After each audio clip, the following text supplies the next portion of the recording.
Magandang araw po, welcome po sa aking channel of 9TV. Patalas sa 10. Meron po ba kayong mga properties na napapabayaan or non-performing assets? Plan nyo ibenta, pero wala kayong oras sa pagbenta nito. Kung ito'y pagkakatiwala nyo po sa amin, tawag lang po kayo sa aking numero, usap po tayo, gawan ko po ng video for free. Yes, libre po, wala po kayong babayaran. Tutulungan pa namin kayong mabenta ang inyong property. Kami na po bala sa marketing, sa boosting or paid ads. Even sa tripping, hindi na po kayo mapapagod sa pag-entertain ng mga buyers. Kami na po bala sa lahat. Tawag lang po kayo. Nandito po tayo ngayon sa isang exclusive subdivision dito sa Kawit, Cavite. Ito pong bagong video presentation natin ay isang brand new house and lot na may swimming pool. May lot area po ito na 201 square meters at may floor area na 180 square meters. Ang swimming pool po ay may 4.5 feet ang lalim, then 3 by 5 ang width and length. May 5 bedrooms, 4 bathrooms, 6 split type aircon, 3 set ng water heater, may Korean blinds, 2 sofa set, at Alba stove with oven. Meron din pong plastic lounge set sa poolside. Then, may mga built-in cabinets. Naka-landscape na rin po ito. Then, dito po sa fasad ay meron pong wall panels with corner glass walls and window. Modern design po siya. Then, ito pong balkonahe ay naka-glass railing. At yan po yung garahe na may tubular na gate. At kakasya po dito 2 sasakyan. Lahat pong glass windows ay parang frameless design. Hindi nyo po makikita yung frame niya. Then dito naman po ay may stainless gate. Ito po yung daan o meron pong setback dito papunta sa service area at swimming pool. Yan po yung mga split type aircon. Pali-anim po yan at brand new. May pagbabago lang po sa plano ni owner kaya pinebenta nila ito. So dito po yung dirty kitchen na may countertop at double stainless sink at ito po yung swimming pool. Meron na rin pong landscape at paikot na rin po ang concrete fence. Sa dulo po ay merong sliding glass door. Mamaya po ikutan natin ulit yan. So yan po ulit yung dirty kitchen. Then meron pong storage dito. At babalik po ulit tayo dito sa may garahe. Yan po yung gate. At dun tayo pumasok kanina sa may pedestrian gate. Tunghayin nyo po ulit itong fasad na kung saan napakaganda po ng disenyo. Ito po'y modern design. Ulitin ko po, ito pong bahay ay may 5 bedrooms, 4 bathrooms, then semi-furnished na po ito. At tungkol naman po sa dokumento nito, ito po'y titulado, buhay po ang may-ari, kaya wala po kayong maging problema sa documentation o sa transfer ng title. Ito po yung main door kung saan ito ay solid wood at welcome po dito sa bahay ni Ma'am at Sir. Ito po yung living area o salas na kung saan meron na rin pong sofa set, may TV, then may split type aircon, flute type wall panels, then premium tiles ang ginamit dito sa flooring, at ito pong ceiling ay napaganda ng disenyo, may mga pin lamps. Dito naman po yung dining area. Then, sa dulo yung tinutukoy ko na sliding glass door papunta sa swimming pool. Dito naman po yung formal kitchen na meron pong drop lights, kitchen countertop, Alba gas range and oven, at may range hood, may modular kitchen cabinet, kitchen window, meron din pong mga outlet, at sa baba po ay may storage ng kitchen utensils. Dito naman po yung double stainless sink with faucet at malaking kitchen window. Then meron pong refrigerator na rin na brand new. Check po natin itong first bedroom. Kung sakali man po na meron kayong PWD or senior citizen sa pamilya, ito po yung para sa kanila. Meron na rin pong split type aircon, dalawang glass window with blinds, then wooden design itong tile flooring.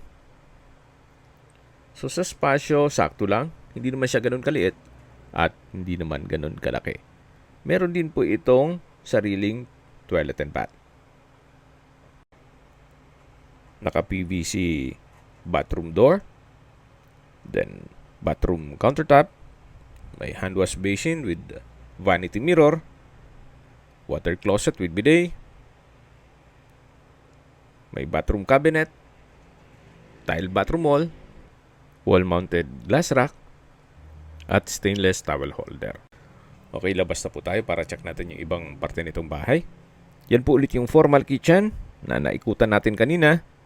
Then dito naman po yung dining area na may dining set. Then dito naman po yung sliding glass door na tinutukoy ko kanina. At ito po yung swimming pool. Sa disenyo po nitong property, pwede po itong maging income generating. Yan naman po kung nasa trabaho pa kayo o nasa ibang bansa, na gagawin yung investment pa lang to, pwede nyo pong ipasok sa Airbnb para maging income generating. Yan po yung opinion ko lang naman. Depende yan sa assessment nyo kung anong magiging purpose nyo once na na-acquire nyo ito. Ito po ulit yung living area o salas. Yan po yung sofa set at split type aircon. Ito pong hagdan ay naka-wooden staircase, tubular handrail at glass railing. Meron din pong corner glass window na nag-serve as natural sunlight. So yan po yung tinutukoy ko na parang frameless sa labas. Yung disenyo. Then meron din pong chandelier. Dito po sa loob makita yung frame ng window. Then sa labas, parang all glass lang siya. So akyat po tayo, samahan niyo po ako. Then nandito po tayo sa family area. Meron na rin pong sofa set na kung saan free na rin po yan.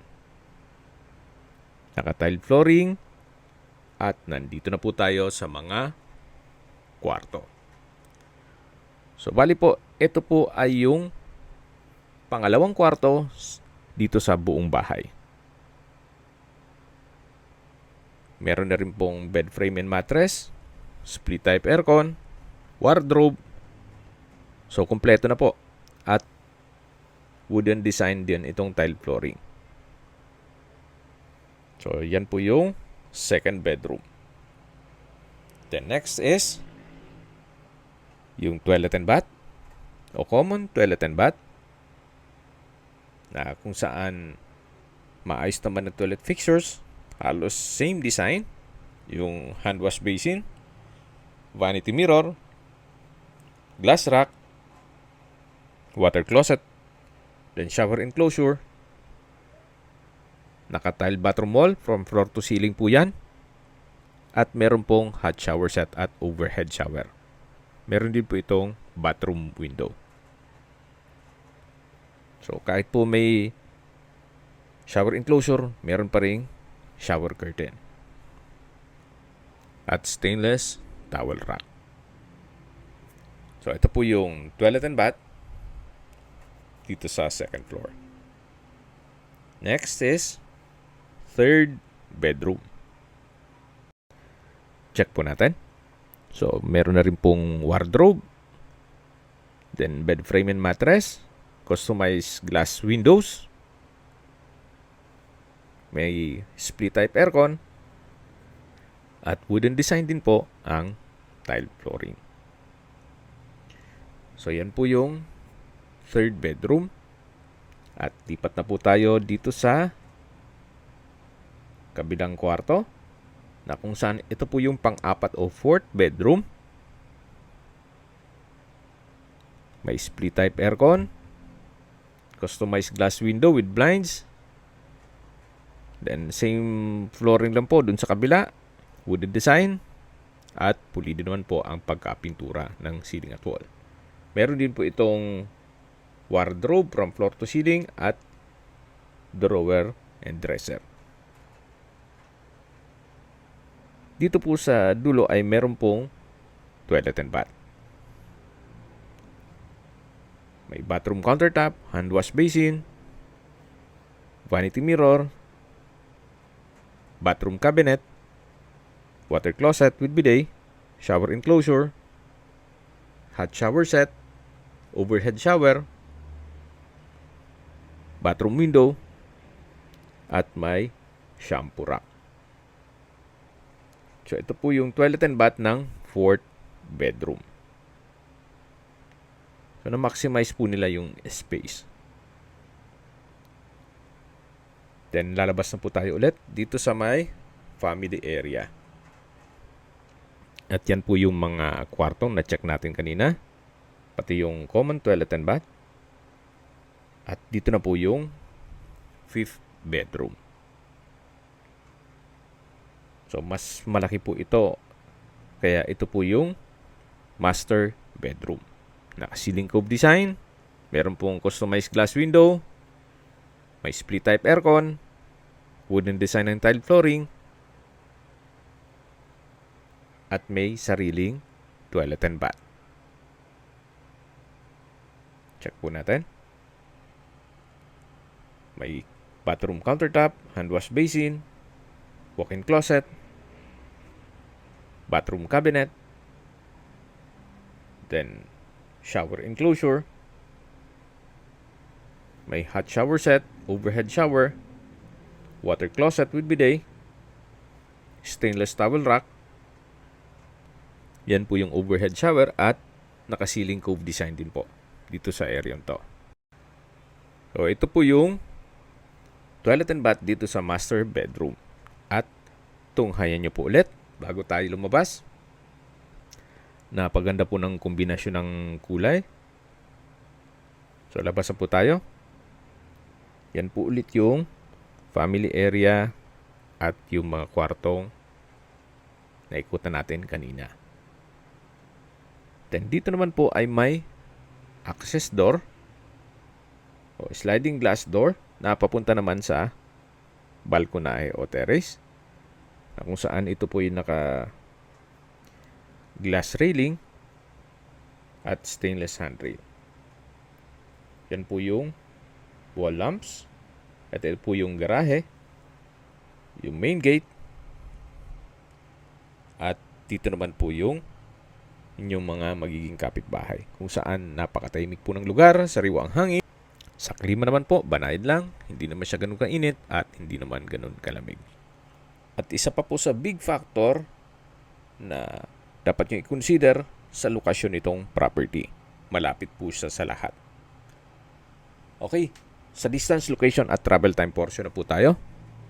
Mula po sa highway o sa Pure Gold Kawit, Burger King, McDonald's, Wilcon Depot, even sa BIR, local mall, All Home Kawit, Mang Inasal, mga coffee shop, Jollibee, SNR Pizza, Wendy's, at San Pedro Calungsod Medical Center, ang distance is 1.3 kilometers at ang travel time is 5 minutes. Opo, meron pong malapit na hospital dito. At yan po yung lagi kong binabanggit sa inyo na dapat nyo i-consider sa paghanap ng property, yung meron pong malapit na hospital. Hindi ko naman po sinasabing sakitin kayo. Yan naman po for emergency purpose lang naman. At mula naman po sa Cavitex, Kawit Toll Plaza, ang distance is 5.6 kilometers at ang travel time is 19 minutes. Mula naman po sa PTEX, ang distance is 17 kilometers at ang travel time is 36 minutes.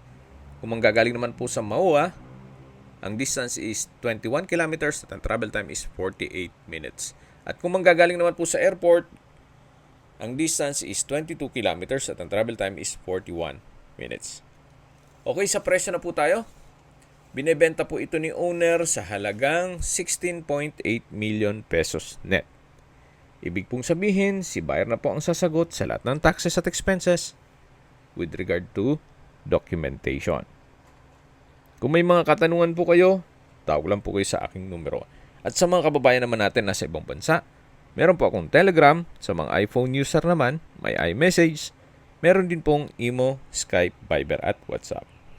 Same number lang po, 0917-316-3399. Sa mga nagtatanong naman po ng aming Facebook, meron po kaming Facebook page na Nov9TV at Facebook Real Video.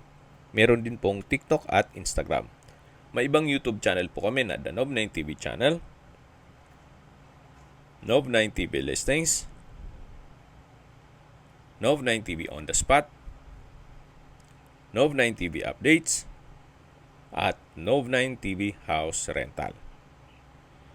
Sana po naibigyan nyo ang video presentation. Paki-like and subscribe na lang po sa aking channel para ma-update din po kayo sa aking future listings. Kung sakali po hanap nyo yung mas malaking sukat na lupa, meron din po kayong ibang listings na pwede nyo pagpilian. Huwag po kayong mag-atubiling tumawag sa amin, then let us know your budget para malaman namin kung anong property pwede naming ilok sa inyo. Sa lahat pong viewers, subscriber at nagtiwala po sa amin, salamat po sa suporta.